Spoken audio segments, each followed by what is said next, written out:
गुरुर्ब्रह्मा गुरुर्विष्णु गुरुर्देवो महेश्वर गुरुर्साक्षात् परब्रह्म तस्मै श्री गुरवे नमः।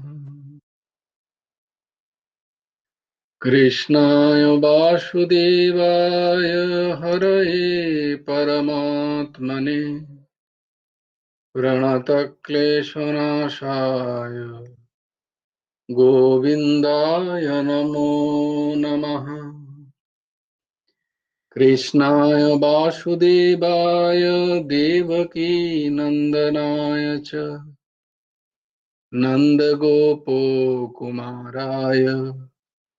गोविन्दाय नमो नमः। वसुदेवं सुतं देवं कंसचाणूरमर्दनम् देवकी परमानन्दम् कृष्णं वन्दे जगद्गुरुम्। নবকুমার চতুষ্পাঠীর আরেকটা অধ্যায় তোমাদেরকে স্বাগত। আজকে মৌসুমী বলবে না শ্লোকগুলো? হ্যাঁ বলবো আজকে। উর্জশী শেয়ার করো, একটু শেয়ারটা করে দে। জয় গুরু রাধেশ্যাম। হ্যাঁ বল। ধর্মক্ষেত্রে কুরুক্ষেত্রে সমবেতাयुत्सव मामकाः पाण्डवश्चैव किमकुर्वत सञ्जय यत्र योगेश्वरः कृष्णो यत्र पार्थो धनुर्धरः तत्र श्रीर्विजयो भूतिर्ध्रुवा नीतिर्मतिर्मम यदा यदा हि धर्मस्य ग्लानिर्भवति भारत अभ्युत्थानाधर्मस्य तदात्मानं सृजाम्यहं परित्राणाय साधूनां विनाशाय च दुष्कृतं धर्मसंस्थापनार्थाय सम्भवामि युगे युगे कर्मण्येवाधिकारस्ते मा फलेषु कदाचन मा कर्मफलो हेतुर्भुर्मा ते सङ्गस्तु कर्माणि यगस्थः कुरु कर्माणि सङ्गं त्वक्ता धनञ्जय सिद्ध्या सिद्धौ समो भूत्वा समत्वं योग उच्यते विहाय कामन् यः सर्वान् पुमांश्चरति निष्क्रियः निर्ममो निरहङ्कारः स शान्तिम् अधिगच्छति तमेव शरणं गच्छ सर्वभावेन भारत तत्प्रसादात् परं शान्तिं स्थानं प्राप्स्यसि शाश्वतम् तद्विद्धि प्रणिपातेन परिप्रश्नेन सेवया उपदिक्षन्ति ते ज्ञानं ज्ञानिनस्तत्त्वदर्शिनः श्रद्धावान् लभते ज्ञानं तत्परः संयतेन्द्रिय ज्ञानं लब्ध्वा परं शान्तिम् अचिरेण अधिगच्छति कार्पण्यदोष अपहत स्वभावः पृच्छामि त्वां धर्मसम्मुचितः यश्रेय सन्निश्चितं ब्रूहि तन्मे शिष्यस्तेऽहं शाधिमां त्वां प्रपन्नम् सर्वधर्मान् परित्याज्य मामेकं शरणं व्रज अहं त्वां सर्वपापेभ्यः मोक्षयिष्यामि मा शुचः चञ्चलं हि मनः कृष्ण प्रमाथि बलवदृढम् तस्साहं निग्रहं मन्ये वायोरिवोषु दुष्करम् असंशयं महाबाहो मनो दुर्निग्रहं चलम् अभ्यासेन तु कौन्तेय वैराग्येण च गृह्यते पत्रं पुष्पं फलं तोयं यो मे भक्ता प्रयच्छति तदहं भक्तु प्रहितम् अस्नामि प्रयतात् मनः यत्करोषि यदस्नासि यज्जुहोषि ददासि यत्तपस्यासि कौन्तेय तत्कुरुष्व मदर्पणम्। জয় বাহ, গুরু রাধেশ্যাম। জয় গুরু রাধেশ্যাম। অসাধারণ, দারুণ দারুণ হয়েছে, খুব সুন্দর।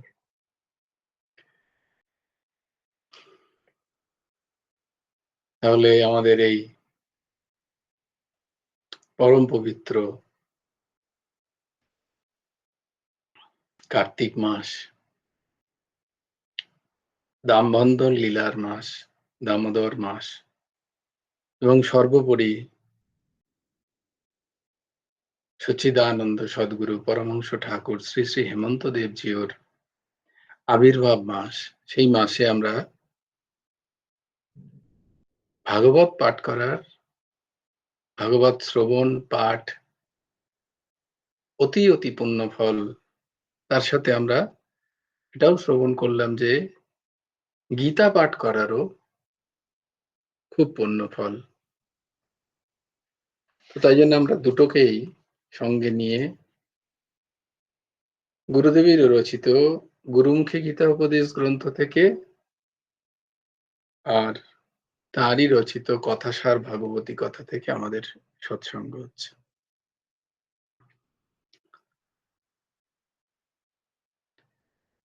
তো আমরা কালকে দেখেছিলাম গীতা গুরুমুখী গীতা উপদেশ গ্রন্থের 16 নম্বর অনুচ্ছেদ আমরা কালকে দেখেছি। আজকে 17 নম্বর অনুচ্ছেদ।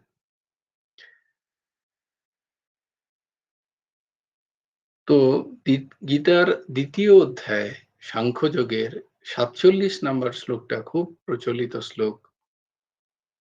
कर्मण्येवाधिकारस्ते मा फलेषु कदाचन मा कर्मफलहेतुर्भूर्मा ते सङ्गस्तु कर्मणि। তো এখানে 17 নম্বর যে অনুচ্ছেদ, তার শিরোনাম ভগবান লিখছেন কর্মফলত্যাগী কর্মী ও যোগী। জ্ঞানার্থীকে ফলের আশা না করিয়া ন্যায্য যে কর্ম তাহা করিয়া যাইতে হইবে। কাকে করতে হবে? গুরুদেব এখানে একটা সংকেত দিচ্ছেন, দেখো, যিনি জ্ঞানার্থী,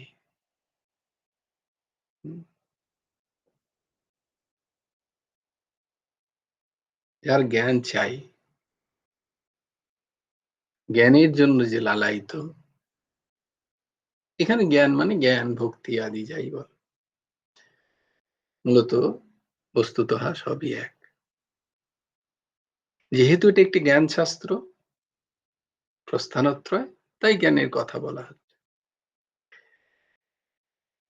তো ভগবান বলছেন যে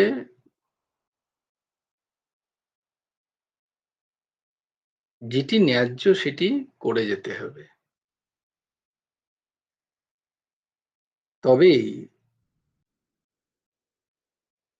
যে মূল জ্ঞান সেটার উপলব্ধি হবে।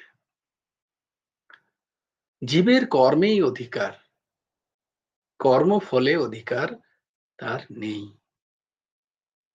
কর্মফলের আশা করো না কথাটা ঠিক নয়, তার মানে অধিকার আসতে বলছে। আমরা প্রায়ই বলি এই কথাটা, এই শ্লোকটার মানে সবাই বলে কর্ম করে যাও, ফলের আশা করো না। এরমটা নয় কিন্তু এটা কোথাও,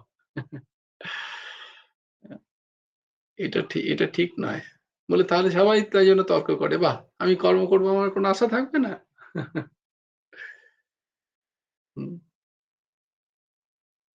বলছে না, ভাবটা বুঝতে হবে যে তোমার অধিকারিত্বর কথা বলা হচ্ছে এখানে, যে তোমার কর্মের অধিকার আছে।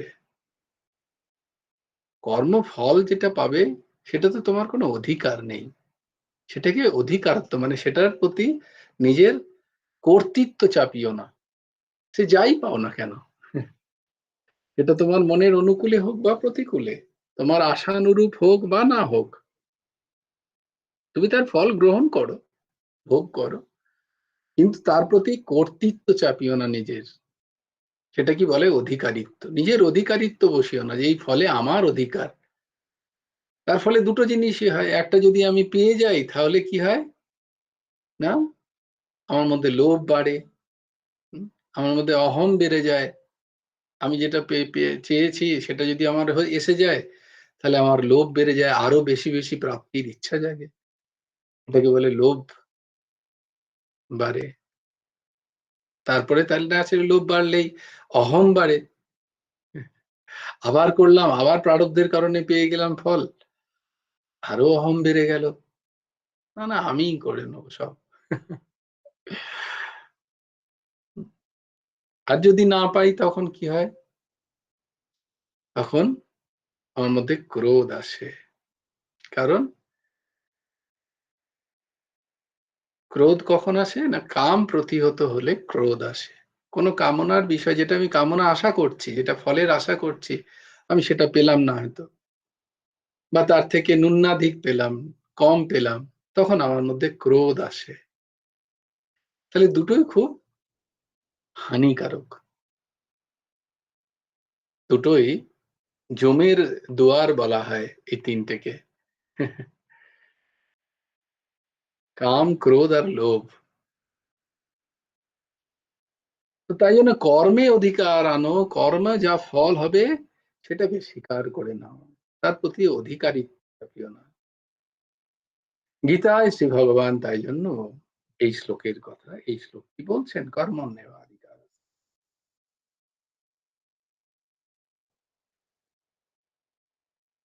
কর্মফল যদি সেখানে সেই ফলের প্রতি আমার কর্তৃত্ব বা আধিকারিত্ব বোধ থাকে, তাহলে কি হবে, সেই ফল আমাকে বাঁধবে, সেই বন্ধনের কারণ হয়ে যায় সেই ফল। দেখো, যে কোনো কর্মের একটা ফল তো আছেই, তুমি আশা করো বা না করো, যা কিছু ফল তো একটা পাবেই। যখন আমরা কর্ম করছি, সে কর্মের একটা রেজাল্ট তো আসবেই, প্রত্যেক ওয়ার্কেরই একটা রেজাল্ট থাকে, সেই রেজাল্ট আমি পাবোই। কিন্তু বলছে ওই যে ফল, সেই ফলে যদি তুমি কর্তৃত্ব অর্পণ করো, আধিকারিত্ব বসাও, যে আমি এই ফলের অধিকারী, এই ফল আমারই ভোগ করা উচিত, এই যখনই অধিকারী হয় তখনই সেটাকে মমত্ব বুদ্ধি হয়, সেটাকে একটা নিজের প্রতি ধরে রাখার একটা চেষ্টা থাকে, সেইটা হয় বন্ধনের কারণ।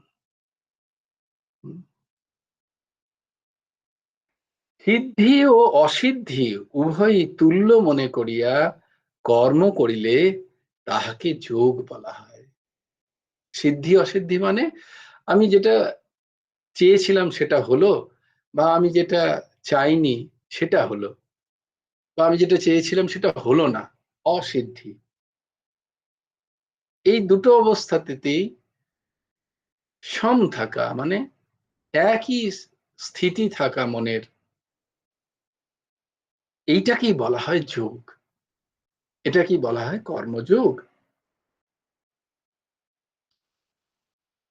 যে কর্মের যাই ফল আসুক না কেন, সেটা আমি যেটা চেয়েছিলাম সেটা হলো, বা আমি যেটা চেয়েছিলাম সেটা হলো না, এই দুটো পর্যায়ে এটাকে তুল্য মনে করা, এই দুটোকেই এক মনে করা। তো তখনই হয় যখন আমি ফলের প্রতি আমার কোনো আধিকারিত্ব বোধ থাকবে না। সেজন্য সকাম মানবগণ অত্যন্ত হেয়, গুরুদেব লিখছেন।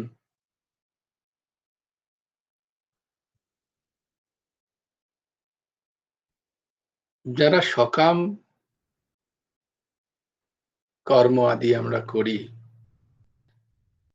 তাদের হেয়ত্বের প্রতিপন্ন কারণ হচ্ছে তাদের বারংবার এই সংসার চক্র কাটে না, বারংবার এই সংসারেই তাদেরকে পড়ে থাকতে হচ্ছে, কারণ তারা ফলের আশা করছে, আর সেই ফল তাদের কর্তৃত্বের কারণ হচ্ছে আমি করেছি এই কারণ। ফলে ভগবানের প্রতি দৃষ্টি না গিয়ে নিজের প্রতি দৃষ্টি যাওয়াতে তাকে সেই ফল ভোগ করতে হচ্ছে। সেই জন্য গুরুদেব এখানে লিখছেন, সকাম মানবগণ অত্যন্ত হেয়।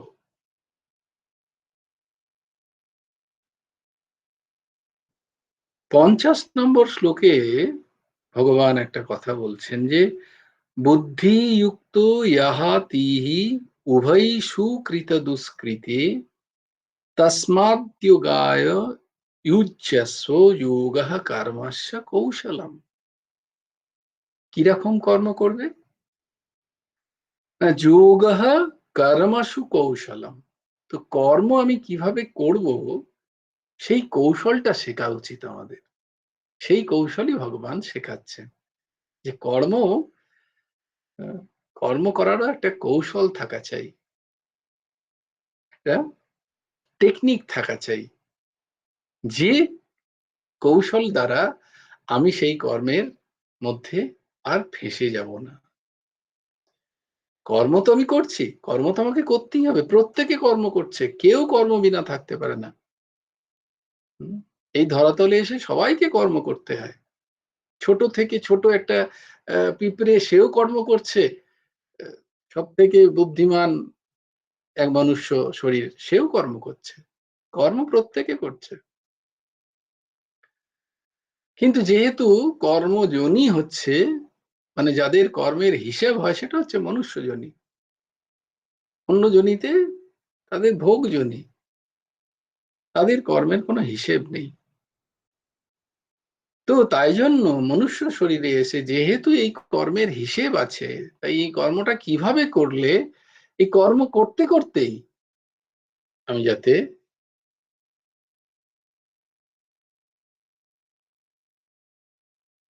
ঈশ্বর ভাবাপত্তি রূপ মোক্ষর পথে আমরা চলতে পারি। তাই ভগবান বলছেন এখানে যে কৌশল, এই কৌশলটাই হচ্ছে যোগ। কোন কৌশল করবে? এই কৌশলটা কি? না, কর্ম সকল ঈশ্বরে সমর্পণ করিয়া মোক্ষ সম্পাদন নৈপুণ্যকেই বলা হয় যোগ। যে নৈপুণ্য দ্বারা, যে গুণের দ্বারা, যে কৌশল দ্বারা সমস্ত কর্মকে ঈশ্বরে যদি আমরা অর্পণ করতে পারি, সেইটাই আমাদের, ওই একই কর্ম আমাদের মোক্ষের দ্বার হয়ে যাবে, আমাদের মোক্ষ প্রাপ্তি করিয়ে দেবে। কর্ম আলাদা নয়, একই কর্ম, তার ফলগুলোকে যদি আমরা ঈশ্বরে সমর্পণ করি, ওই যে যৎ করোষি যজ্জুহোষি যদস্নাসি যজ্জুহোষি দদাসি যৎ যৎ তপস্যাসি কৌন্তেয় তৎ কুরুষ্ব মদার্পণম। তুমি যাই করছো না কেন, তুমি আমাকে অর্পণ করে করো, তাহলে তার ফলে তোমাকে বাঁধতে হবে না, বেঁধে থাকতে হবে না। এটা হচ্ছে কৌশল। এই কৌশলের কথা গীতা বলছে।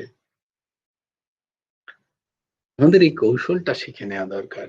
এই নিপুণতার সাথে যদি আমরা কর্ম করি, তাহলে কোথাও যেতে হবে না। যে যে অবস্থায় আছো, যে যেমন ভাবে, যে প্রারব্ধ অনুযায়ী, শরীরের প্রারব্ধ অনুযায়ী যে কর্ম সে পেয়েছে, সেই কর্ম দ্বারাই, সেই স্বধর্ম অনুষ্ঠান দ্বারাই তার মোক্ষ প্রাপ্তি হওয়া সম্ভব। শুধু তার নিপুণতাটা জানতে হবে, কৌশলটা জানতে হবে। 18 নম্বর অনুচ্ছেদে ঠাকুর শিরোনাম দিচ্ছেন স্থিতপ্রজ্ঞের স্বরূপ। স্থিতপ্রজ্ঞ কাকে বলে? স্থিতপ্রজ্ঞ তিনি, যিনি মনোগত সর্বপ্রকার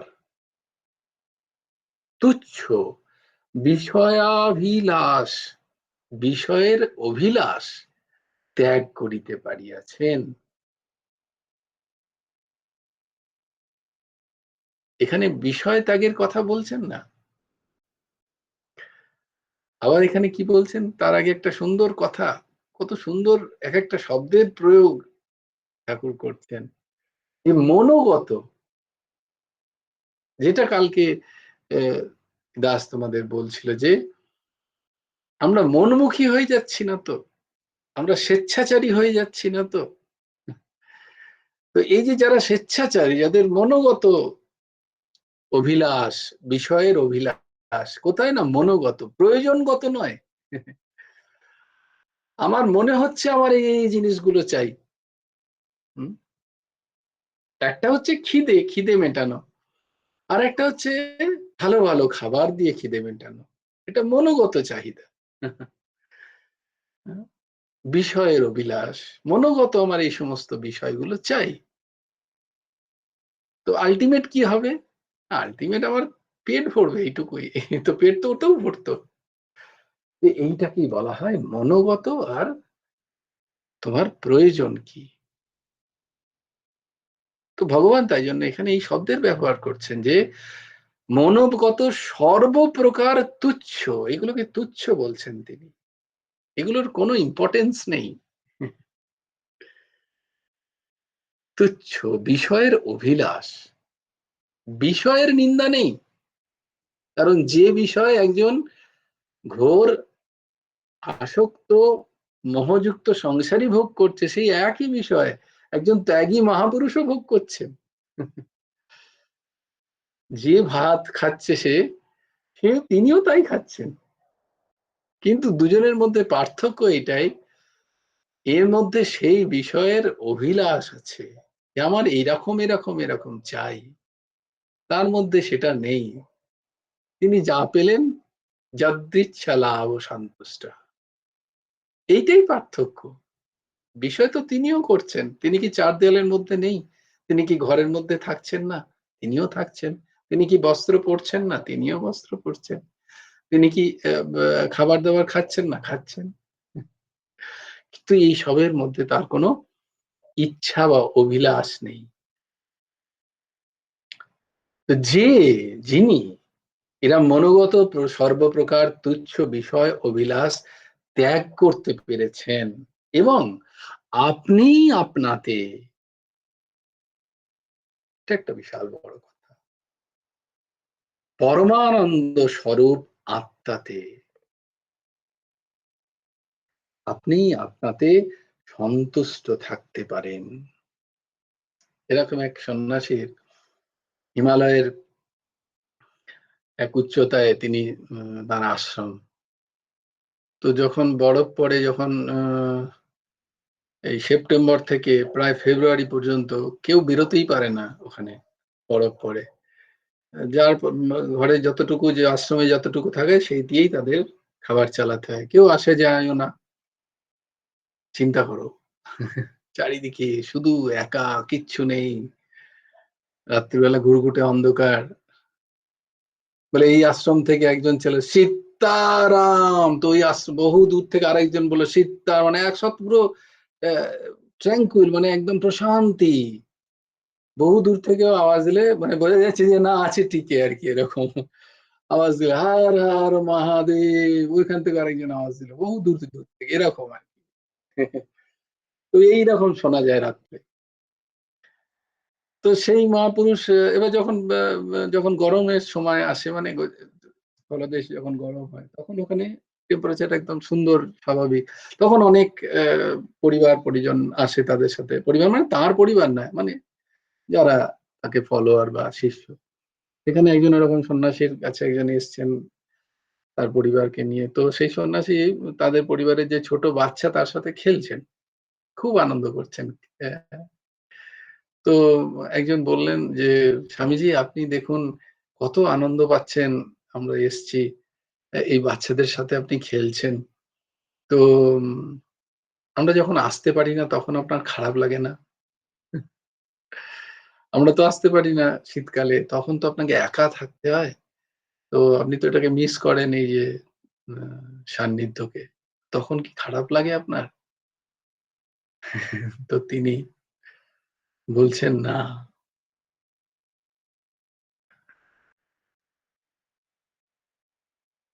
না এটা আমার ভালো লাগা না, সেটা খারাপ লাগা। যদি এখানে ভালো লাগার থাকতো তাহলে ওই একাকিত্বটাও খারাপ লাগতো। কথাটা বোঝাতে পারছি তোমাদের? যদি সঙ্গ আমাদের ভালো লাগে তাহলে একাকিত্ব আমাদের খারাপ লাগবে, এটাই স্বাভাবিক। বলছে দুঃখ নিবৃত্তির উপায় কি? বলে সুখের আশা ত্যাগ করো। এছাড়া দুঃখ নিবৃত্তির আর কোনো উপায় নেই। যদি সুখ এলে সুখী বলে মনে হয় নিজেকে, তাহলে দুঃখ আসবেই আসবে, কারোর ক্ষমতা নেই আটকাবার। আর যদি দুঃখের সময় দুঃখী না হতে চাও, তাহলে সুখের সময় সুখী হয়েও না। তো সমাগম যদি আমার ভালো লাগে তাহলে একাকিত্ব আমাকে কষ্ট দেবে, এটাই স্বাভাবিক। আর সমাগমও আমার কিছু যায় আসে না। ঠিক আছে, সমাগম এলো, ওই যে কি যেন বলে, মেলে মে আকেলা আর আকেলে মে মেলা। যখন সবাই আছে তখন আমি নিজের মধ্যে রমণ করছি, আর যখন কেউ কোথাও নেই তখন সবাইকে ডেকেছি। अकेले में मेला मेला चल रहा है, बड़े बड़ी आनंद में हो। बोले, हाँ सब लोग है भाई। अरे মন থেকে কাউকে ডাকো। তো এটাকে বলা হয় এই সমস্থিতি, স্থিতপ্রজ্ঞের স্থিতি। এটা যে নিজের মধ্যেই নিজে আনন্দ পাচ্ছে, তার আর অন্য কোনো প্রয়োজন নেই, অন্য কোনো বিষয়, ব্যক্তি, দেশ, কাল, পরিস্থিতি তার প্রয়োজন নেই। হলেও ঠিক আছে, না হলেও कोई बात नहीं, और अच्छा। हो तो अच्छा, नहीं हो तो और अच्छा, ये वाली बात। হ্যাঁ, তিনি সন্তুষ্ট থাকতে পারেন। দুঃখ উপস্থিত হইলেও যিনি ক্ষুব্ধ হন না, খুব দুঃখ এলেও তিনি তখন অন্য কাউকে দোষ দিচ্ছেন না, খুব রেগে যাচ্ছেন না কারোর প্রতি। হ্যাঁ, এই ওর জন্য হলো, কাউকে না কাউকে এটা খুঁজছে যে একে যদি আমি কাঠগড়ায় দাঁড়, আমার মনের কাঠগড়ায় একে দাঁড় করতে পারলি আমি রিল্যাক্স। একে মনের কাঠগড়ায় দাঁড় করিয়ে দিই, এর জন্যই যত কথা। সামনে পেলে তো হলেই হলো। বলে না না, এটা স্থিতপ্রজ্ঞের স্থিতি নয়। সে ক্ষুব্ধ হন না কখনো। সুখেও যিনি স্পৃহা শূন্য, সুখের তার কোনো স্পৃহা নেই। তো যার সুখে স্পৃহা নেই তার দুঃখ নেই। বিষয় অনুরাগ, ভয় ও ক্রোধ যার নেই, এইরূপ ব্যক্তি স্থিতপ্রজ্ঞ। যার মধ্যে ক্রোধ নেই, বিষয়ের অনুরাগ নেই, আর ভয় আসে ওই বিষয় অনুরাগ থেকেই। কারণ হারিয়ে যাবার ভয়। ভয় কখন জাগে আমাদের? যে কোনো বিষয়ে যখন আমার আসক্তি হয়, রাগ হয়, অনুরাগ হয়, তার অভিলাষ থাকে, সেটা যখন সেটা সামনে থেকেও আমার ভয় লাগে, এই চলে গেল, এই চলে গেল, এই ফুরিয়ে গেল। এই জন্য তো সেই ভয় ক্রোধ থেকে যার মন শান্ত হয়েছে সে স্থিতপ্রজ্ঞ। তো ভগবান বলছেন পরের অনুচ্ছেদে 19 নম্বর, যে বিষয় রস ত্যাগ হয় কাহার, তিনি যে শীর্ষ করছেন, শীর্ষ লিখছেন, শীর্ষ নাম। এটা দ্বিতীয় অধ্যায়ের 59 নম্বর শ্লোকে আছে যে জীব কর্তৃক বিষয় ত্যাগ তখনই সম্ভব যখন বিষয়ের আসক্তি নির্মূল হয়, বিষয় নির্মূল নয়। বিষয়ের আসক্তি যদি আমার থেকে থাকে তাহলে শহরের মাঝখানে বসেও আমি যা, হিমালয়ের গুহাবারে বসেও আমি তাই। আমার যদি বিষয়ের আসক্তি মনের মধ্যে থেকে থাকে, আর বিষয়ের আসক্তি যদি আমার মধ্যে নেই, তাহলে আমি হিমালয়ের গহ্বরেও যেমন, শহরের প্রচন্ড ব্যস্ততায় সবার মাঝেও আমি ঠিক তেমনই।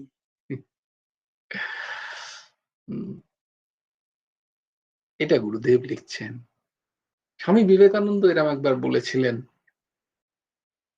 যে যারা সিদ্ধ বা নাম জপ করতে এই সমস্ত পরিবার পরিজনকে সব ত্যাগ করে দিয়ে হিমালয়ে চলে যাচ্ছেন। They missed both the way, they missed both the way. ওইভাবে হয় না, ওইভাবে সব ত্যাগ হয় না। ত্যাগ তো মনের জিনিস, ভেতরের জিনিস। তাই তারা সেখানে গিয়েও করতে পারে না, সেখানে গিয়েও চেলা চামুন্ডা জোগাড় করে। হ্যাঁ, কারণ তাদের ত্যাগ হয়নি। ত্যাগ তো মনের থেকে ত্যাগ। বিষয়ের আসক্তি ত্যাগই হচ্ছে আসল ত্যাগ, বিষয় ত্যাগ নয়। যদ্যপি যদ্যপি বিষয় না থাকলে ত্যাগ পুষ্ট হয়, এটাও একটা জায়গা। যেমন ধরো আমার পায়েস খেতে ইচ্ছা হলো, আমার কাছে চাল আছে, চিনি নেই, এখন পায়েস কি করে হবে? তো চিনি আমি ঢোকাইনি, তো পায়েস খাবো কি করে? খুব ইচ্ছা হলেও খেতে পারলাম না, ভাত সেদ্ধ করেই আমায় খেতে হলো। তো এটা একটা দিক, কিন্তু বস্তুতঃ ততদিন প্রকাশ করতে নেই তাহলে ত্যাগের কথা। যে আমি খুব ত্যাগী, আদৌ ত্যাগী নও। তোমার তো ভেতরে ভেতরে পায়েস খাওয়ার ইচ্ছা, কেউ যদি চিনি এনে দেয় এক্ষুনি তুমি পায়েস বানাবে। তোমার তো, তুমি তো না আমি পায়েস ত্যাগ করেছি তাই জন্য সেদ্ধ ভাত খাচ্ছি, এটা তাহলে বলো না কতদিন। কারণ আমার আসক্তি আছে। তো কেবল উপর উপর ত্যাগ দেখাইলেই ত্যাগ হয় না। অর্থাৎ প্রকৃতপক্ষে ভোগ অভিলাষ থাকিতে ইন্দ্রিয় দমন করা যায় না। তো ইন্দ্রিয় দমন, বলে ইন্দ্রিয় দমন কি দরকার? বলে ইন্দ্রিয় দমন যদি না করো ঠিক ঠিক ভজনও কোনোদিন হবে না। ইন্দ্রিয় দমন না হলে ভজনও হবে না, আর ভজন না হলে প্রেমও হবে না। যেটা আমার চাই সেটা কোনোদিনই পাবো না। ইন্দ্রিয়কে যদি আমি খোলা ছুট দিয়ে দিই, যদি সংযম না থাকে আমার মধ্যে, তাহলে আমার ঠিক ঠিক ঈশ্বর চিন্তন কোনোদিনই হবে না। আর ঈশ্বর চিন্তন যদি ঠিক ঠিক না হয়, তাহলে তাকে পাওয়ার আশাও দুরাশা, তাই না? তাই বলছেন, ভোগের যদি অভিলাষ থাকে, ভোগের যদি আসক্তি থাকে, ভোগের যদি স্পৃহা থাকে, চাহিদা মনের মধ্যে থেকে থাকে, তাহলে ইন্দ্রিয় দমন করা সোজা নয়। পরমানন্দের উপলব্ধি হইলে ভোগ অভিলাষ আপনা হইতেই চলিয়ে যায়।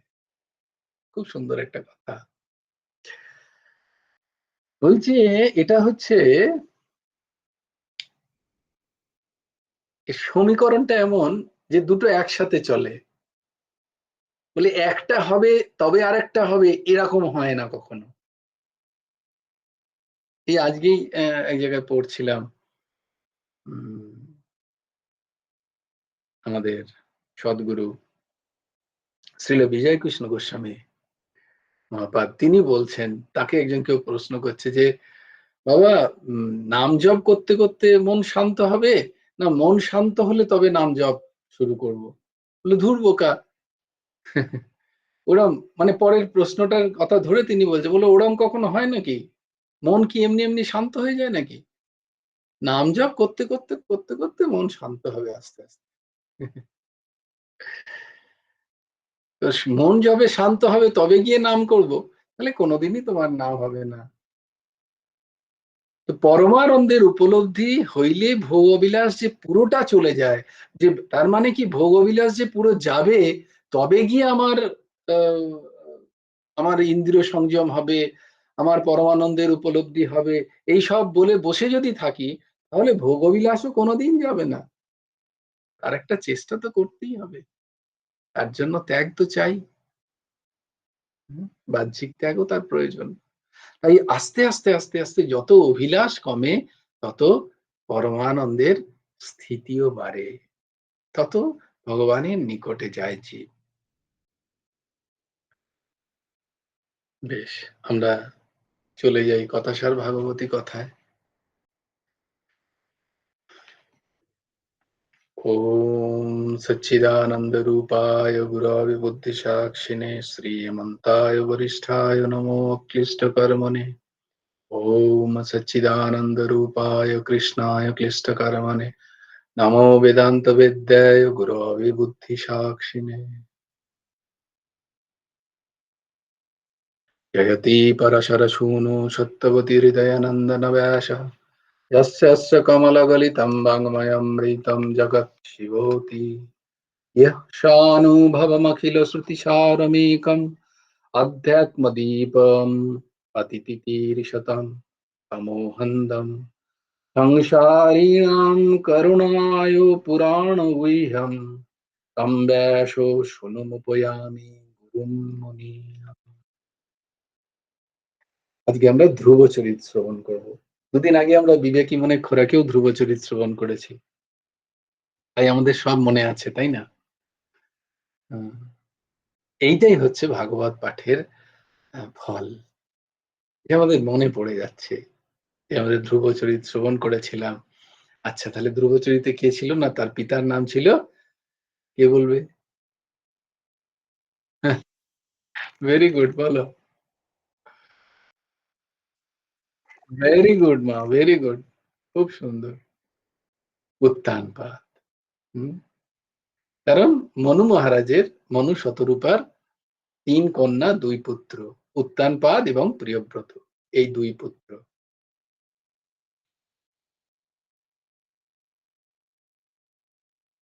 আর ৩ কন্যা আকুতি, প্রসূতি এবং দেবতী, কনিষ্ঠ কন্যা দেবতী। তো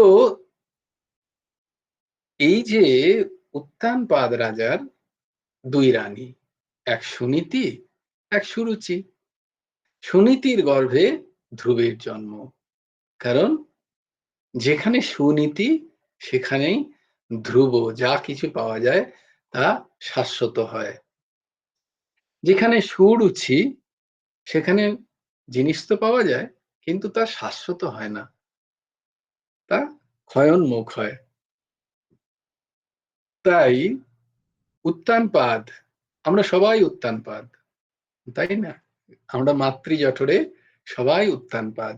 তাই আমাদের কথাই এখানে বলা হচ্ছে যে আমাদের ২টো পথ, সুরুচির পথ, সুনীতির পথ। তো আমরা তো সুরুচিকেই বেশি ভালোবাসি। তো উত্তানপাদ রাজা সুরুচিকে খুব ভালোবাসে, সুনীতিকে একেবারেই গ্রহণ করতে চায় না।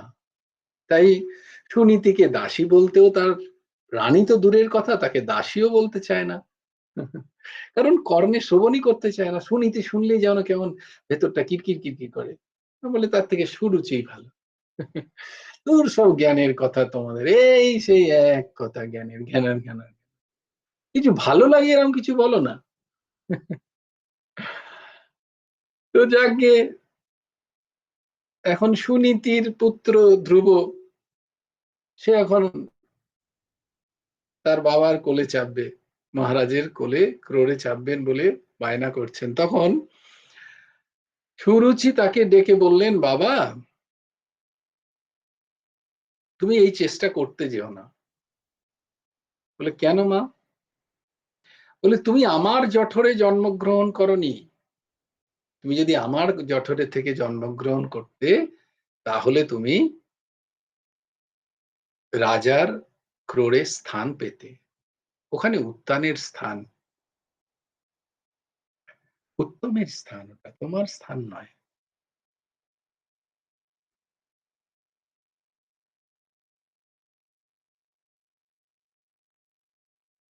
তো নীতিহীন যা কিছু উত্তম বলে বোধ হয়, তা কিন্তু শাশ্বত নয়, যা চিরস্থায়ী নয়। সুরুচির কারণে আমাদের উত্তম বোধ হয় অনেক কিছু, তাই না? ওটা উত্তম, তাই জন্য তা কিন্তু চিরস্থায়ী নয়।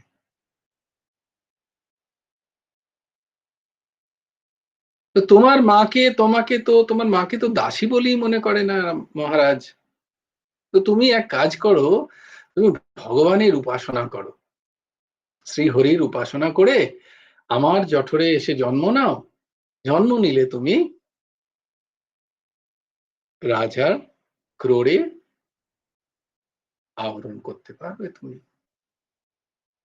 রাজার ক্রোড়ে আরোহণ করতে পারবে। এইরকম এইরকম বিমাতার বাক্য বাণী বিদ্ধ হয়ে ধ্রুব অত্যন্ত কষ্টের সাথে, মনোকষ্ট নিয়ে কাঁদতে কাঁদতে তার মায়ের কাছে এলো। মা বললো, কি হয়েছে বাবা? বললো, মা এরকম এরকম আমাকে আমার সুরুচি মা বললেন। তো সুনীতির স্বভাব হচ্ছে এটা। দেখো, তিনি কিন্তু ঝগড়া লাগালেন না। সুনীতি কখনো ঝগড়া লাগায় না। তিনি কারোর প্রতি বিদ্বেষ ভাবও পোষণ করলেন না। আচ্ছা, আমাদের মধ্যে যখনই জানবে যে কেউ এসে কোনো কমপ্লেন করলো, তখন অন্যর প্রতি যদি দ্বেষ ভাব জাগে, আচ্ছা ও এরকম বলেছে, আচ্ছা ঠিক আছে দেখছি, তার মানে কি তুমি সুরুচিতে আসক্ত। আর কেউ একটা কিছু বললো, তখন আমার মনের মধ্যে যদি জাগে, ওহো ঠিক আছে, বিচার করে দেখতে হবে সত্যি কি আমার মধ্যে ভুল আছে। যদি থাকে তাহলে তো আমাকে শুধরোতে হবে। তারপরে যদি মনে হয় না ভুল নেই, তাহলে যে তার কাছে গিয়ে জিজ্ঞেস করি বা কাউকে জিজ্ঞেস করি, তোর কি মনে হয় যে আমার এই জায়গাটায় ভুল হয়েছিল? এইটা নিজের প্রতি নিজের সংশোধন যে শুরু করে, সে সুনীতির কে প্রাধান্য দেয়। তো আমরা বেশিরভাগই তো সুরুচিকে প্রাধান্য দিই। কাউকে একটু বললো এসে, তোমার নামে এই বলছিল জানো, আচ্ছা আমি ওর এত করলাম আর আমার নামে এই, পরের দিন থেকে তার আর আমি মুখ দর্শন করবো না। আমরা সব সুরুচির তলে, সুরুচিকেই আমাদের ভালো লাগে। কিন্তু সুনীতি বললেন, বাবা তোমার বিমাতা তোমাকে অত্যন্ত সুন্দর কথা বলেছেন। কারণ এনো তেন প্রকারেণ কৃষ্ণ মনোনিবেশায়, যেভাবে হোক যে কেউ যেভাবে তোমায় যদি কৃষ্ণের দিকে ঠেলে দিচ্ছে, ভগবানের দিকে ঠেলে দিচ্ছে, তাহলে জানবে সে তোমার অত্যন্ত হিতৈষী, সে সব থেকে হিতৈষী। এটা সুনীতি বলছেন তার পুত্রকে। বলছে, বাবা বিমাতা তো ঠিকই বলেছেন, আমার তো কোনো জায়গাই নেই উত্তানপাত বুদ্ধিতে, আমাদের বুদ্ধিতে সুনীতির কোনো জায়গা নেই। তাই ভগবানের আশ্রয় নেয় ধ্রুব। তুমি পদ্ম পলাশ লোচন হরিকে তপস্যার দ্বারা প্রাপ্ত করিতে পারো, তবেই তোমার কোনদিন অভিলাষ পূর্ণ হইবে, নচেত নয়। এই কথা শুনিয়া হরিদর্শনে দৃঢ় প্রতিজ্ঞ পঞ্চম বর্ষীয় ধ্রুব সাপদ সংকল অদ্য যে মথুরা, সেই মধুবনে গিয়ে তিনি তপস্যা শুরু করলেন। একটি শিলাখণ্ডে শ্রীহরির ধ্যান করেন। বনের বাঘ্র, ভাল্লুক, সিংহ, হস্তি যাকেই দেখেন তাকেই বলেন, তুমি কি আমার পদ্ম পলাশ লোচন হরি?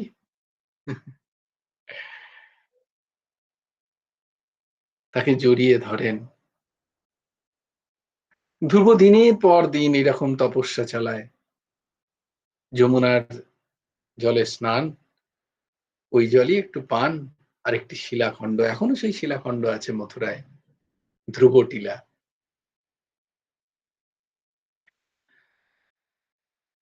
প্রথমে একটি দুটি ফল খাইয়া ধ্রুব তপস্যা করে। আর আমরা তো এত কিছু খাচ্ছি, তবু আমাদের কোনো তপস্যা নেই। কারণ ওইটাই, বেশি খাচ্ছি বলে। বলছে এত সুযোগ সুবিধা আছে, তবু আমাদের তপের নামে কিছু নেই, আমাদের কোনো নাম নেই, জপ নেই। তাহলে যাদের নেই তারা কি করবে? বলছে না, ওইটাই, যাদের নেই তারাই করবে, যাদের আছে তাদের তো ভোগ করতে করতেই তার সময় চলে যাচ্ছে। তো আমাদের এত থাকা সত্ত্বেও, চার দেয়াল আছে, মাথার উপরে ছাদ আছে, পরার বস্ত্র আছে, দুবেলা দুমুঠো খাবার আছে, তবু আমাদের চিত্তে ভগবান স্মরণ নেই, ভক্তি নেই, নাম নেই। ধ্রুব দেখো এত কষ্ট করছেন দুটি ফল খেয়ে, তারপরে কেবলমাত্র 2 অঞ্জলি যমুনার জল খেয়ে তপস্যা করেন। পরে বায়ু ভক্ষণ করে তপস্যা করতে লাগলেন। এই রকম তপস্যায় ভগবান বললেন, এ তো আমাকে ধ্রুব পেয়েই ছাড়বে, কিন্তু কি করে যাই? আগে তো গুরুকে পাঠাতে হবে, কারণ আমি গুরু দ্বার দিয়েই প্রবেশ করি। গুরু হচ্ছে দ্বার স্বরূপ। তো বলে একজন গুরু চাই ধ্রুবের, তাই জন্য তিনি নারদ মুনিকে পাঠালেন যে, যাও নারদ, তুমি ধ্রুবকে মন্ত্র দিয়ে এসো। দেবর্ষি ও ধ্রুবের নিকট এসে ধ্রুবের কর্ণে দ্বাদশাক্ষর মন্ত্র দিয়ে গেলেন। তাহাতে ধ্রুব সেই মন্ত্র জপ করে শ্রী ভগবান দর্শনের অধিকারী হলেন। তাই মন্ত্র জপ অত্যন্ত আমাদের প্রয়োজন। হ্যাঁ, গুরু ভগবানের কাছে আমরা যে মন্ত্র পাই, সেই মন্ত্র আমাদের জপ করতে হবে অবশ্যই, তবে আমরা সেই অধিকারিত্ব পাবো। কালে শ্রী ভগবান ধ্রুবকে দর্শন দিতে এলেন। ধ্রুব সেই ভগবান মূর্তি দর্শন করে মুগ্ধ হইয়া পড়িল। তাহার স্তব করবার ইচ্ছা হলো, কিন্তু ধ্রুবের কোনো অধ্যয়ন নেই, কারণ ধ্রুব যখন ঘর থেকে বেরিয়েছে তখন তার বয়স 5 বছর, পঞ্চম বর্ষীয় ধ্রুব। তো কি করে, আর মাত্র ছ মাসের অবধিতে ভগবান দর্শন দিচ্ছেন, চিন্তা করো, মানে 5.5 বছর বয়স তখন। তো কোথাও তো যাননি যে তিনি ভগবানকে স্তব করবেন, কিন্তু দেখে এত ভালো লাগছে, তার মনের মধ্যে আকুলি বিকুলি করছে যে কিছু বলি। হ্যাঁ, শঙ্খ চক্র গদা পদ্ম শ্যামল বর্ণ ভগবানের রূপ দেখে ধ্রুব কিছু বলতে চাইছেন, সেটা ভগবান বুঝে ভগবান তার শঙ্খটিকে ধ্রুবের গালে স্পর্শ করিয়ে দেয়। মস্তকে স্পর্শ করাইয়া দিতেই ধ্রুবের বাক স্ফূর্তি ঘটিল। ধ্রুব মনির আনন্দে শ্রী ভগবানের স্তব করিলেন। ভগবানও সেই স্তবে সন্তুষ্ট হয়ে ধ্রুবকে বললেন, ধ্রুব, তুমি মাত্র পঞ্চম বর্ষীয় বালক, তোমার এখন হইতেই এই সাপদ সংকুল, মানে এই হিংস্র জন্তুপূর্ণ যে অরণ্য, সেখানে থেকে বন, সেখানে তুমি থেকে কি করবে? তুমি বর চাও। তখন ধ্রুব বলিল, প্রভু, আমি তোমাকে দর্শন করে কৃতার্থ হয়েছি, আমি আর বর চাই না। আমি যা পেয়েছি তার তো তুলনা নেই প্রভু। দেখো, ধ্রুব বলছেন, আমি কাঁচ খুঁজতে বেরিয়েছিলাম যে আমি পিতার ক্রোড়ে চাপবো, রাজ্য চাই, আর আজকে আমি হিরে পেয়ে গেলাম, আমার আর ওইসব কাঁচের প্রয়োজন নেই। তো এখানে গুরুদেব লিখছেন যে জীবনে প্রথমে হৈতুকী ভক্তিরই উদয় হয়। অহৈতুকী ভক্তি তো বহু বহু জন্মের সাধনার ফলে তবে গিয়ে প্রথম থেকেই অহৈতুকী ভক্তি জাগে, নাহলে প্রথমে আমাদের হেতু ভক্তি হয়। আমরা ভগবানকে আরাধনা করি কিছু না কিছু চাওয়ার জন্য, কিছু না কিছু হেতু। বলছি, এতে নিন্দা নেই, যদ্যপি অহৈতুকী ভক্তির প্রশংসা চরম, কিন্তু হৈতুকী ভক্তিই হচ্ছে ওই সিঁড়ি, যে সিঁড়ি দিয়েই অহৈতুকী মার্গে যেতে হয়। তাই যখন চাই, কিন্তু কি, একমুখী চাওয়া, চাওয়াটা কি একমুখী, না আমি চাইলে আমি ভগবানের কাছ থেকেই চাইবো, এইরকম। তো হৈতুক ভক্তির উদয় হয়, পরে তাহা হতে অহৈতুকী ভক্তির আবির্ভাব ঘটে। ধ্রুব প্রথমে রাজ্যপদ প্রাপ্তির উদ্দেশ্য করে তপস্যা করেন। শ্রী ভগবান আশাপূরক ভক্তবাঞ্ছা কল্পতরু এইরূপ স্থির বিশ্বাস রাখিয়া তিনি তাহার কৃপায় পিতা অপেক্ষাও উচ্চ রাজপদ প্রাপ্ত করিবেন, এই বাসনায় শ্রী ভগবানকে অত্যন্ত ভক্তির সহিত ডাকিতে থাকেন। কাকে না, শ্রী ভগবানকেই ডাকেন, অন্য কারোর সাহায্য নেন না। শ্রী ভগবানকে ডাকিতে ডাকিতে ক্রমেই তার মধ্যে ভক্তি বৃদ্ধি পাইতে লাগিল। সেই ভক্তি ক্রমে এত প্রগাঢ় হইয়া উঠিল যে অবশেষে যখন ভগবান তার নিকট আবির্ভূত হইয়া বলিলেন, বৎস ধ্রুব, বর লও, কিন্তু ধ্রুব অবাক হয়ে বললেন, সে কি প্রভু, বর চাইবো কি? কেন? ভগবান বলছেন তুমি যে জন্য এখানে এসছো, যে জন্য তুমি আমাকে ডাকছিলে? বলে, না প্রভু, আমি সেসব ভুলে গেছি। স্থানাবিলাসী তপসী স্থিতোহম ত্বম প্রাপ্তবান দেব মুনীন্দ্র গুহ্যম কাচং বিচিন্বনাপ দিব্যরত্নম স্বামীন কীর্তার্থস্মি বরং ন যাচে। আমি সেই পদাবিলাস নিয়েই এসছিলাম। আমি কাঁচ খুঁজতে খুঁজতে আমি হিরে পেয়েছি ভগবান, আমার আর কোনো বর চাই না। এখন ধ্রুবের আর কোনো অভিলাষ নেই, কেবল শ্রী ভগবানকে চাই।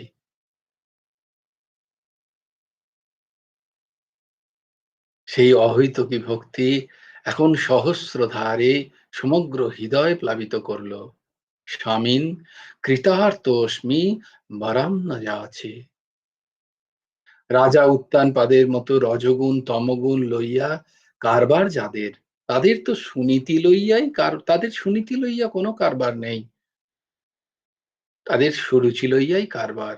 তাই তাদের ধ্রুব নিষ্ঠারও ধার ধারে না, তাদের কোনো নিষ্ঠাও নেই। দুদিন নিষ্ঠা হলো, 3 দিনের দিন আর ভাল লাগলো না। 2-1 দিন ভাল লাগলো নাম জপ করতে, তারপরে ছেড়ে ছুটে গেল। আমার তো হয় না। কারণ আমরা সুরুচিকেই বেশি পছন্দ করি, তাই আমাদের মধ্যে ক্রম থাকে না। ধ্রুবের মতো আমাদের ভগবানের প্রতি নিষ্ঠা নেই, তার আরাধনার প্রতি আমাদের নিষ্ঠা নেই। সুরুচির কারবার যেখানে, অর্থাৎ যে ভোগে ব্যাঘাত আছে সেখানে তারা নেই। এখানে ধ্রুব চরিত্রেও আমরা তা লক্ষ্য করিতেছি। তাই দেখো আমাদের মধ্যেও তাই হয় নাকি? আমরা ভালো ভাবি, ভালো কিছু শ্রবণ করি, আমরা চেষ্টাও করি মাঝে মাঝে যে ঠিক আছে করব, কিছুদিন পরেই দেখবে সেটাতে একটা ঢিলা পড়ে যায়। হ্যাঁ, সেটাকে আমরা ধরে রাখতে পারি না। কারণ কি? কারণ ওই যে ধ্রুব হয় না, ক্ষয়োন্মুখ হয়। ভালো জিনিস, উপকারী, আমি বুঝতে পারছি আমার জীবনে উপকার দিচ্ছে, কিন্তু আমি সেটাকে ধরে রাখতে পারছি না। কারণ কি? কারণ আমার মন সুরুচির দিকে, আমার যেটা ভালো লাগছে আমার সেটা করতে ইচ্ছা করছে। আমার যেটা শ্রেয়স্কর, ওই যে শ্রেয় আর প্রিয়র মধ্যে পার্থক্য আমরা দেখলাম বিবেকী মনে। তো আমার শ্রেয়টা তখন ভুলে গিয়ে আমি প্রিয়র দিকেই দৌড়ই। আগে প্রিয়টা তো ভোগ করিনি, পরে শ্রেয় দেখা যায়। তার ফলে কি হয়, আমার নিষ্ঠার হানি হয়ে যায়, আমি সেই নিষ্ঠায় টিকে থাকতে পারি না। এইটাই দোষ আমাদের। তো আমরা যারা যারা বলি, তো সবাই আমাদের মধ্যে যে উম, হচ্ছে না, টিকে থাকছে না, তার কারণ একটাই, কারণ হচ্ছে আমার স্বভাব সুরুচিপূর্ণ, আমার রুচি প্রধান, আমার স্বভাব সুনীতিপূর্ণ নয়, আমি সুনীতির ধার ধারি না। তাই জন্যই আমার মধ্যে সেই নিষ্ঠা থাকছে না। গুরুদেব লিখছেন এখানে, ধ্রুব নিষ্ঠার তারা ধার ধারে না। যে নিষ্ঠা ধ্রুব, যাও ধ্রুব শ্রী ভগবানের দয়ায় অনেক বড় পদ লাভ করলেন, তাহার ধ্রুব লোক চিরস্মরণীয়। অনেকে বলে থাকেন শ্রী ভগবানকে পাওয়ার কোনো বয়স নেই, কালাকালও নেই। যেমন 5 বৎসরের ছেলে শিশুকালেই শ্রী ভগবানকে পেয়ে গেল, অনেকে বৃদ্ধ বয়স পর্যন্ত তাকে ডেকে পায় না। কিন্তু তাহা ঠিক নয়। সব জিনিসেরই একটা ক্রম আছে। সহসা একটা বড় জিনিস কিছু হয় না। কারণ কি, আমাদের এটা বলার উদ্দেশ্য ভগবানের কি, যে আমরা একটুখানি চেষ্টা করি, ভাবি কিছুই তো হচ্ছে না, মন তো পরিবর্তন হচ্ছে না, সেই তিমিরেই আছে। এত সোজা, এত সোজা নয়। একটা ছোট জিনিস ত্যাগ করতে আমাদের কত সময় লাগে, আর যে যে সাধনায় আমাদের এই আসা যাওয়ার চক্র ছুটে যাবে, সেটা কি এতই সহজলভ্য হবে? না, হবে না। এটাকে মেনে নিতে হয়, মেনে শূরবীর হতে হয়। তাই জন্যই ভগবান এই কথাটা, ঠাকুর এই কথাটা বলতে বাধ্য হচ্ছেন, যে সহসা একটা বড় জিনিস কিছু হয়ে যায় না, যে আমি 2 দিন নাম জপ করলাম আমার মধ্যে বৈরাগ্য এসে যাবে, আমার মধ্যে নামে রুচি জেগে যাবে, আমার নিরন্তর নাম চলতে থাকবে, আমি বুঁদ হয়ে থাকবো ভগবান চিন্তনে। এইসব অলিক কল্পনা, এগুলো কখনো হয় না। তাই জন্য নিষ্ঠা রাখতে হয়। যেটুকু নেওয়ার আছে সেইটুকু নাও, কিন্তু তার প্রতি একটা নিষ্ঠা রাখো, ওইটা যেন না ছোটে। যেটা বারবার এই দাস এক জায়গাতে ওই যে স্বামী সর্বপ্রিয়ানন্দজি, তিনি আবার কারোর কোনো মহান পুরুষের কাছ থেকে শুনেছিলেন যে ন্যূনতম ন্যূনতম থেকে শুরু করো, আর সরলতমের অভ্যাস, যতটা তোমার পক্ষে সরল মনে হবে সেই অভ্যাসটা কিন্তু নাও নিজে। আর ন্যূনতম যতটুকু মনে হবে যে আমি এইটুকু পারবো সারাদিনে, সেটা নাও, কিন্তু সেটা যেন যেভাবেই হোক যেন না ছোটে। আমি এক মালাই জপ করতে পারবো, আমি বেশি ঠিক আছে এক মালা করো, কিন্তু এই এক মালা জপ যেন প্রত্যেক দিন হয়, তাতে দুনিয়া উল্টে যাক। এইটা হচ্ছে নিষ্ঠা। এই নিষ্ঠা, কারণ ওই নিষ্ঠাই তোমার এক মালা থেকে দুমালা করবে, দুমালা থেকে তিন মালা করবে। কিন্তু আজকে আমি 4 মালা, আমি 5 মালা তো ভালোভাবে করবো, কোনো ব্যাপার নয়, 7 দিন চলবে খুব বেশি হলে।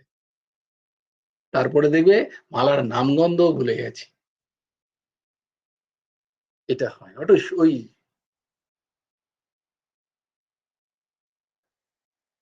মন মানি। তাই বলছেন সহসা একটা কিছু বড় বড় কিছু হওয়ার নয়, অন্বেষণ করলে তাহার মূলে ও গোপনে অনেক সাধনার সন্ধান পাওয়া যাইবে। ধ্রুব যে ৫ম বর্ষে শ্রী ভগবানকে লাভ করিয়াছেন, তাহার মূলে পূর্বে পূর্বে ধ্রুবের বহু জন্মের তপস্যা আছে। এই জন্মে ৫ম বর্ষে ধ্রুবের কাল পূর্ণ হওয়ায় ধ্রুবের ভগবৎ দর্শন হইয়া গেল। ইহাতে ৫ম বর্ষ বয়ক্রমটাই হেতু নয়, উহা গৌণ। ধ্রুব শ্রী ভগবানকে পাইবার জন্য পূর্ব পূর্ব জন্মে এত তপস্যা করিয়াছিলেন, সে তাহার অস্থির একটা পাহাড় হয়ে গেছিল। তাই সহসা একেবারে কিছু হবার নয়, জানতে হবে। ধ্রুবের নিষ্ঠা ও আগ্রহ যুগ যুগ ধরে আমরা স্মরণ করব এবং অনুকরণ করব। তাই সহসা কিছু ফলের আশা না রেখে একটা নিষ্ঠা আমাদের রাখতে হয়, যেটা যেন আমাদের শাশ্বত হয় জীবনে। যত যেখানে যেভাবেই যাই না কেন, কোনো কিছুর দোহাই দিয়ে আমরা যেন আমাদের নিষ্ঠা থেকে বিচ্যুত না হই, এই চেষ্টা করতে হবে। তবেই আমরা ধ্রুবের মতো ভগবত লাভ করার সৌভাগ্য হবে আমাদের। কারণ কত বছর ধরে ধ্রুব, চিন্তা করো, কত জন্ম জন্মান্তর ধরে ধ্রুব তপস্যা করেছেন, তবে গিয়ে আজকে তার 5 বছরেই ভগবত দর্শন হলো। আমাদেরও হবে, যদি আমরা ধ্রুবের এই নিষ্ঠাকে, ধ্রুব নিষ্ঠাকে অনুসরণ করতে পারি। জয় জয় শ্রী রাধে, জয় জয় শ্রী সীতারাম, হর হর মহাদেব। ভজ গুরু হেমন্ত দেব রাধে শ্যাম, জপ হরে কৃষ্ণ হরে রাম। বংশী বিভূষিত করন্নবনীরদাভা, পীতাম্বরাদুর্নবিম্ব ফলধরোষ্টা, পূর্ণেন্দু সুন্দর মুখাদরবিন্দ নেত্রা, কৃষ্ণাৎ পরাৎ কিমপি তত্ত্বহং ন জানে। আমাদের আগেও বলেছি, আবার বলছি, এই যে দুটো পরের শ্লোক আমি বলবো, এই দুটো শ্লোক তোমরা প্রত্যেক দিন বলবে। যারা যারা আমাকে শুনছো, যারা যারা ইউটিউবে শুনছো, তারা এই দুটো শ্লোককে কণ্ঠস্থ করে নাও। এই দুটো শ্লোকই হচ্ছে কলিযুগে, শাস্ত্রে লেখা আছে, কলিযুগে ভগবানের, সদ্গুরুদেবের প্রতি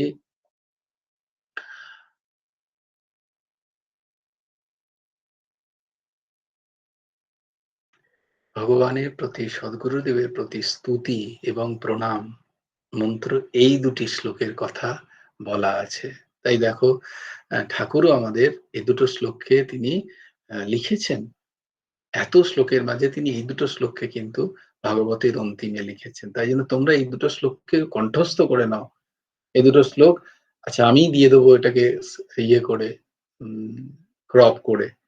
এই দুটো শ্লোককে কণ্ঠস্থ, কারণ আমাদের 1 মাস আমরা এই দুটো শ্লোক কিন্তু প্রত্যেকদিন আমি বলছি, দেখো বংশী বিভূষিত পরে এই পরের দুটো শ্লোক বংশী বিভূষিত না করলে হবে।